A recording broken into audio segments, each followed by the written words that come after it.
Go ahead, go. Next feature with this here, obviously, is the tip. I haven't located your tip wrench, but I'm sure you have one. I haven't dug into your stuff yet. They make a little square. Yeah. It's almost like a silver disc that fits on these, because these will thread off. Okay. Always make sure before you use it that is tight. If it's loose, it will not agitate and give you the indication that your scaler isn't working right when it probably is. Correct. These do not break very often, but like anything, if it gets dropped enough times, it will. Cool. As far as hand pieces, we discussed lubrication. So there really isn't much on a daily maintenance or level that you can do with this itself other than those two things. The compressor is your next area of concern, which is down below, mounted under the table. It could be spun around if it makes more sense for ease of use of the room. It doesn't matter which way it faces. It'd probably give you a little more hose if the thing were facing the other direction. Sure.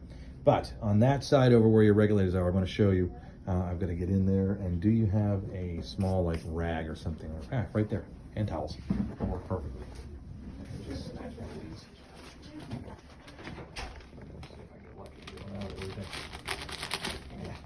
Okay, so I see it where it's connected there.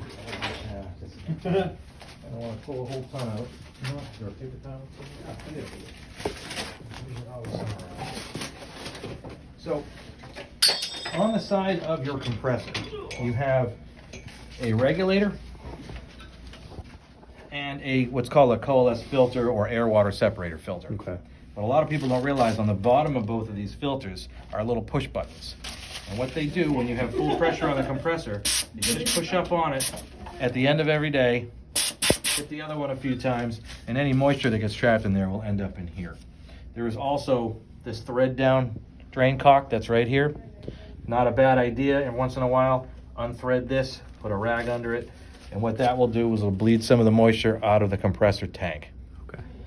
At the end of the day, when you're done with the machine, you push this little silver tab here, pull it right up. Okay. That's going to disconnect you from main pressure so you can change your water bottles or whatever else you need to do on that end of the machine. There is an identical fitting at the back of the machine you can also use. Okay. It's the same exact thing, but I recommend coming to the compressor, because if the quick release on that end sticks, then the full pressure of the compressor will be spraying out that end of the line. Yeah, So it's a makes lot sense. easier to get it from here. The trick of it is this little tab. Yep. When you go to plug it back in, this is spring loaded.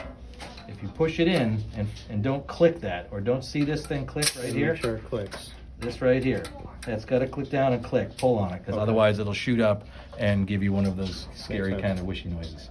There is an emergency safety pressure relief on this. For some reason, if you feel you ever need to bleed the pressure, it's on the side over here. This will make a lot of noise, but you just pull the tab and that'll dump the pressure out of the compressor. I see. You shouldn't really ever have to do that. Okay. I'm not a big fan. A lot of times they say drain the pressure off every day. No need to do that. We leave ours pressurized. I own 50 of these things, and we never decompress them. Sounds good. So only if you need to move it or do something with it would I recommend unplugging. Hopefully this one will never really need to be moved. To until turn it you on have and to- off, there's a power pressure switch. You can't see it from up here. Yeah. There's a little red button at the very top. You just pull it up or pull it down, depending on what you're doing. That turns it on. A compressor will pressurize up. So the top gauge tells you what's in the tank. This gauge here tells you what's going out to your manifold. Okay. This should always be set around 60 psi. Really, it's set from the regulator here. You shouldn't really have to play with it now that it's set. If you do feel like you do, pick it up, click it left or right, it'll move the pressure up and down. But again, it should stay set. Sounds good. And that's really about it. When you're done with it at the end of the day, again, you just shut this off, push the little button down, pull that line, lubricate your hand pieces, and unplug your scaler. Beautiful. That's it.